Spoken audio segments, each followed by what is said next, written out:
I will explain later in this video, but man, on more than a few occasions, I got really hungry watching this show.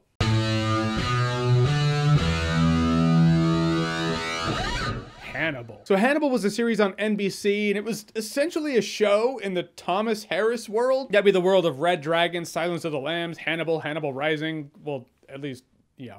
Never read the books, but no one likes the movie. Point is, this show took place before Silence of the Lambs, before Red Dragon, for the most part. It's Hannibal Lecter when he's still Dr. Lecter. He's revered. He's a forensic psychiatrist. FBI profiler Will Graham. He's looking for baddies, and he's consulting Hannibal Lecter. I'm not doing it justice. I'm just trying to keep it vague enough. Point is, this is a wonderful and beautiful, captivating plummet into madness. I enjoyed the first 2 seasons of this tumble down the rabbit hole of psychosis. I hadn't seen season 3, but now it's on Netflix and I watched it and I thought 2 things. 1, why didn't I watch season 3 earlier? And 2, it is a crime that this show is canceled. So let me talk about what works in here. First of all, Will Graham. Will Graham, yes, the same character played by Edward Norton in Red Dragon. He's not the first Will Graham we've had, but of all the Will Grahams I've seen, Edward Norton's probably my least favorite. Not that Edward Norton's a bad actor. He's a great actor, and I think he could have done an amazing Will Graham. But for Red Dragon, I always just felt like he was a guy who was good at his job. You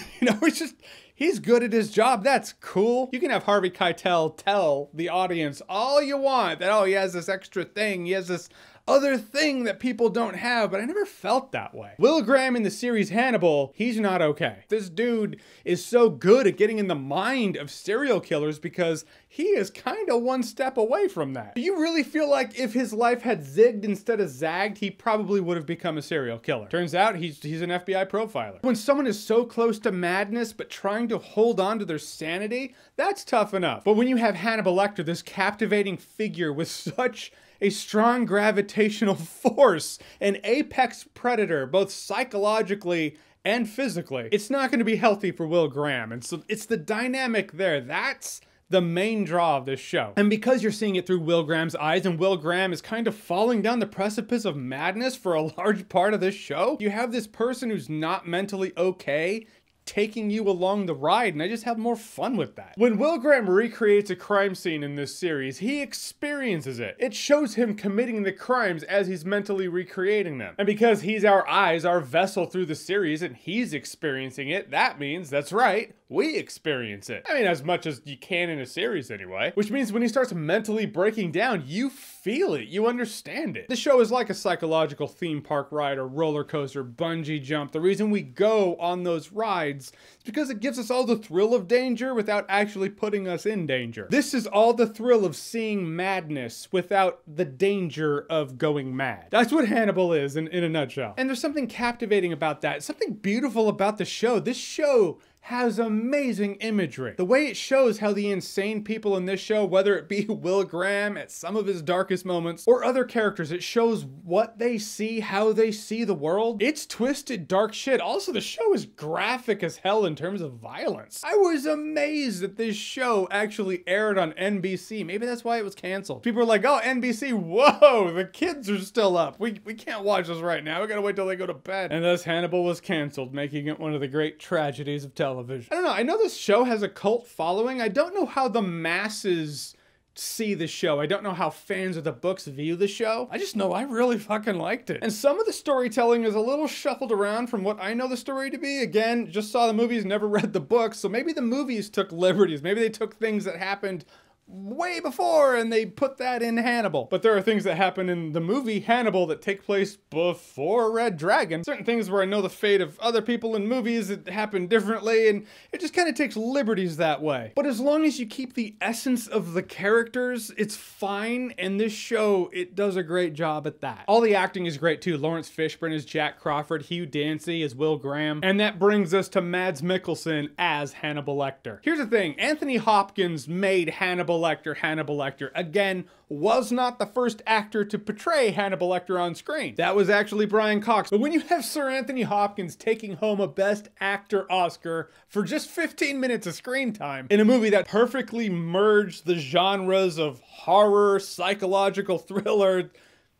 that's Hannibal Lecter now. So in a world where Hannibal Lecter is not too dissimilar to the Joker in terms of what I'm going to touch on here, Joker and Hannibal Lecter are both mythical characters in terms of cinematic antagonists. In that recasting or casting for a different take gives people that, what are you doing? Kind of visceral reaction, or at least we'll call it a limbic response. He does do really well because he does what actors should do, which is don't try to emulate the other guy, make it your own. And Mads Mikkelsen does his own Hannibal Lecter, and he is magnetic. I think part of the reason I had so much fun watching Mads Mikkelsen be Hannibal Lecter is because the mask is still on. You know, when we see Anthony Hopkins for the first time in Silence of the Lambs, the mask is off. Like, he's caught.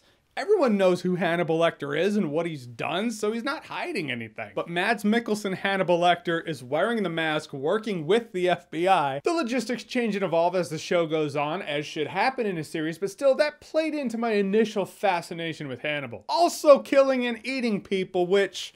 those meals, man. 5-star, Michelin star cuisine. I was hungry every time. I know they're supposed to be people, but they looked amazing. Just in terms of production, who do they have back there making these meals for the show? Do they have Chef Guy Savoy back there? I don't know, but man, cut my leg off and cook it. I'll eat it if it looks like that. It's just so boss seeing Hannibal Lecter in a 3-piece suit and an apron cooking.